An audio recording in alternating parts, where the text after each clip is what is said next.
Halo teman-teman semuanya, bertemu lagi di Asal Ngondeng Official. Pada kesempatan kali ini saya akan mendemokan ya tentang aplikasi POS atau Point of Sale. Nah, aplikasi ini dibangun menggunakan PHP ya, PHP khususnya versi 3 sampai dengan versi 8 masih bisa. Dan untuk database-nya menggunakan MySQL. Shortcut ini saya bagikan bagi teman-teman secara gratis ya. Dan silakan diikuti videonya dari awal sampai akhir biar tahu cara penggunaannya. Yuk kita mulai. Oke, pertama-tama kita aktifkan dulu ya MySQL kita. Di sini saya sudah men-start ya Apache dan MySQL. Kemudian kita ke URL localhost ke project kita. Ini ada loadingnya ya, teman-teman. Loading. Nah, dan ini adalah tampilan dashboard. Di sisi kiri ada sidebar dan ini kontennya. Kemudian ini ada navbar. Ini ada toggle ya. Bisa untuk meminimize sidebarnya ataupun mengembalikannya ke posisi semula. Dan ini ada dark mode. Nah, ini untuk dark. Ini untuk light-nya. Untuk template-nya saya menggunakan admin LTE khususnya versi 3. Kemudian kita coba untuk minimize ya, coba minimize.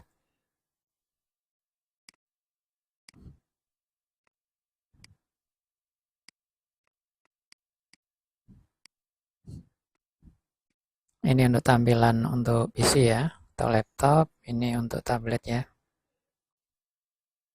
tablet. Dan ini untuk tampilan mobile ya, atau handphone. Ini sudah dinamis. Oke, selanjutnya kita bahas satu-satu fiturnya.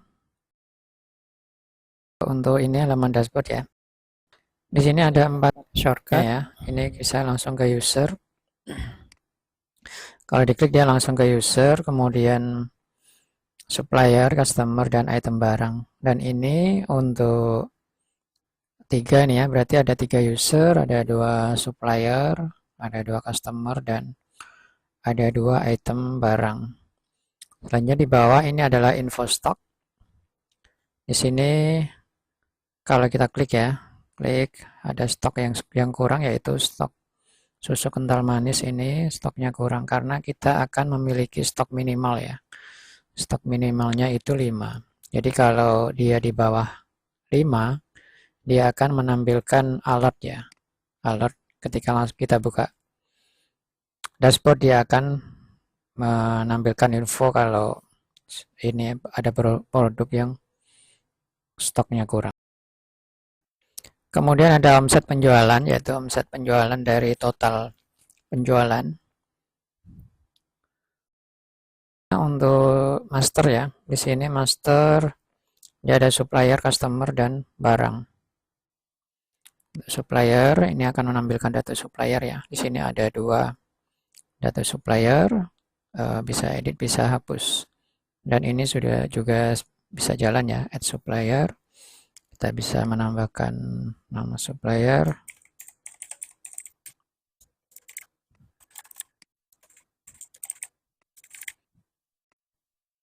Ini sudah jalan ya. Dan di sini ada alertnya kalau supplier berhasil ditambahkan.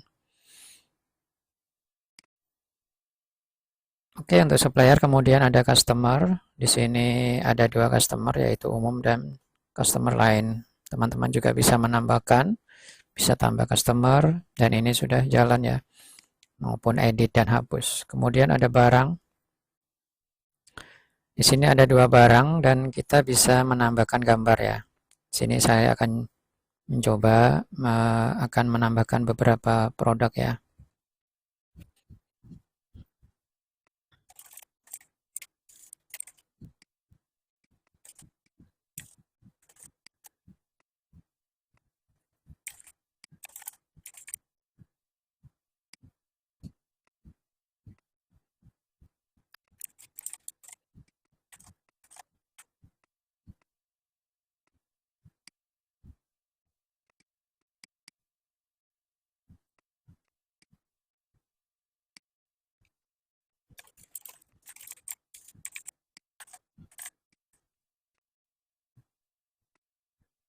Oke, di sini sudah saya tambahkan beberapa produk ya. Itu minyak goreng dan teh botol. Untuk kalau misalnya kita tambahkan untuk kodenya ini akan otomatis ya. Dia akan increment. Ini tadi kan 004 ya. Jadi ketika tambah ya akan menjadi 005. Dan barcode ini harus diisi. Ini isinya biasanya kalau di barcode itu ada, kalau di scan ya, scan barcode itu biasanya ada keluar nomor ya. Itu nomornya nanti masuk ke sini.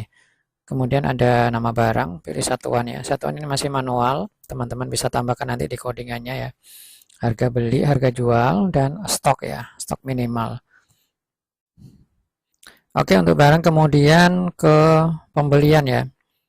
Ketika kita menambahkan barang, dia defaultnya itu stoknya 0 ya. Jadi kita perlu tambahkan. Misalnya ini nomor nota ini juga increment ya. Pembelian 003 ini berarti pembelian yang ketiga, tanggalnya ini tanggal hari ini ya.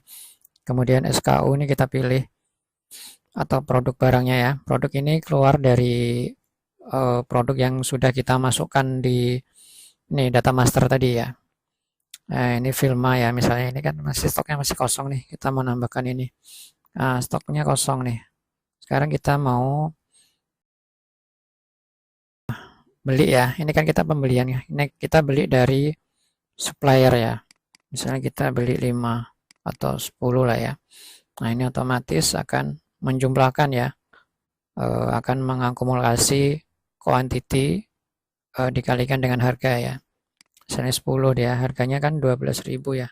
Dikali 10 jadi 120. Kemudian kita tambah ya. Nah, dia akan muncul di bawahnya ini ya. Dan ada total pembeliannya. Dan kita bisa memilih barang lagi. Jadi satu kali transaksi itu bisa mencakup beberapa barang ya. Selama itu di di supplier yang satu supplier gitu ya. Kita pilih lagi misalnya teh botol nih. Ini kan masih kosong juga ya. Kita isi lagi misalnya 10 juga. Nah, oke, kita tambah. Maka total pembeliannya juga akan bertambah gitu ya. Kemudian kita pilih supplier. Ini keterangannya kita bisa isi atau juga bisa kosongin ya.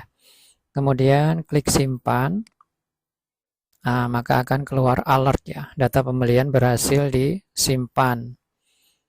Oke, dan ini akan masuk di laporan pembelian nanti ya. Oke, ini akan masuk di sini laporan pembelian.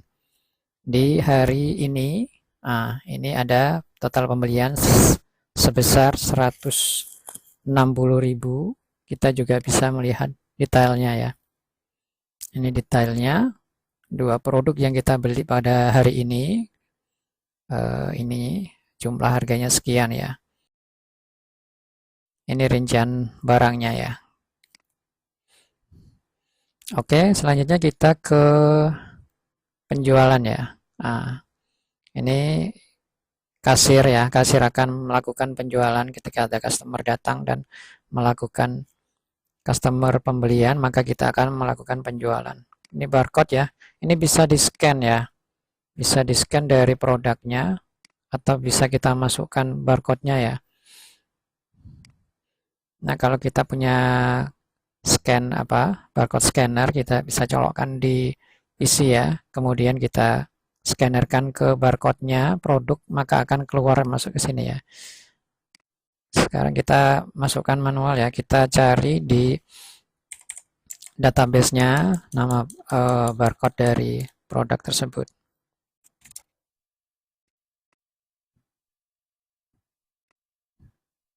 Kita kopikan ini barcode-nya ya. Copy. Kemudian kita masukkan di sini ya. Kemudian klik tab ya. Nah, ini untuk barcode ini adalah teh botol gitu, stoknya 10. Nah, untuk ini berapa penjualannya, ada berapa, misalnya 2 ya. Maka ini adalah 10.000. Klik tambah. Maka total penjualannya ada 10.000. Misalnya si pembeli tadi mau beli lagi, misalnya ini ya. klik tab. Ini adalah minyak goreng ya, dia belinya 1, klik tambah. Maka ada 2 produk dalam satu kali transaksi, totalnya 25. Customernya bisa kita pilih ya, misalnya ini defaultnya adalah customer umum ya. Ketika kita tidak memasukkan nama customer secara detail, maka secara default dia akan memasukkan customer umum ya. Keterangannya bisa kita isi atau tidak. Juga untuk pembayaran ini, misalnya uangnya 30.000 ya, ini akan otomatis keluar kembaliannya ya, sebesar 5.000. Kemudian klik simpan, maka akan keluar alert data penjualan berhasil disimpan. Kemudian akan muncul ini ya, struknya. Nah, ini bisa langsung di save atau langsung di print ya. Ini bisa langsung di print. Ini bisa langsung di print ya, ketika PC-nya komputer kalian teman-teman udah connect ke printer, ini akan keluar ya printnya gitu ya. Oke, itu untuk penjualan. Langsung ngeprint dan juga dia akan masuk di laporan penjualan. Ini adalah laporan penjualan pada hari ini, yang ini ya. Kita juga bisa melihat detailnya. Ini adalah detailnya penjualan pada hari ini. Lanjut kita ke laporan stok ya. Nah, ini adalah laporan stok, akan memuat stok dari produk-produk kita. Ini stok yang kurang dari stok minimal, akan kita kasih teks merah ya, di teks dangernya, dan juga kita bisa cetak ya. Ini bisa kita cetak ya. Oke. Selanjutnya di pengaturan ya. Ini ada pengaturan untuk user ya. Ini data user kita. Kita sebagai admin ya. Ini tadi saya login sebagai admin, akan bisa menambahkan user ya. Dan kita bisa pilih. Oke, teman-teman. Satu lagi ya. Ini kita sebagai saya login sebagai admin. Di sini ada 3 level user ya. Yaitu admin, kasir, dan kepala bagian ya. Untuk admin dia bisa mengakses semuanya. Kemudian untuk kasir ya, kita coba login sebagai kasir ya. Logout.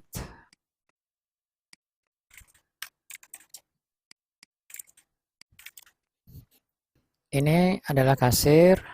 Dia bisa melakukan pembelian, penjualan. Bisa laporan ya. Yang tidak bisa itu dia itu adalah mengakses data user ya. Dia nggak bisa mengakses data user. Selanjutnya saya akan logout lagi. Saya akan masuk sebagai kabak nih ya. Kabak.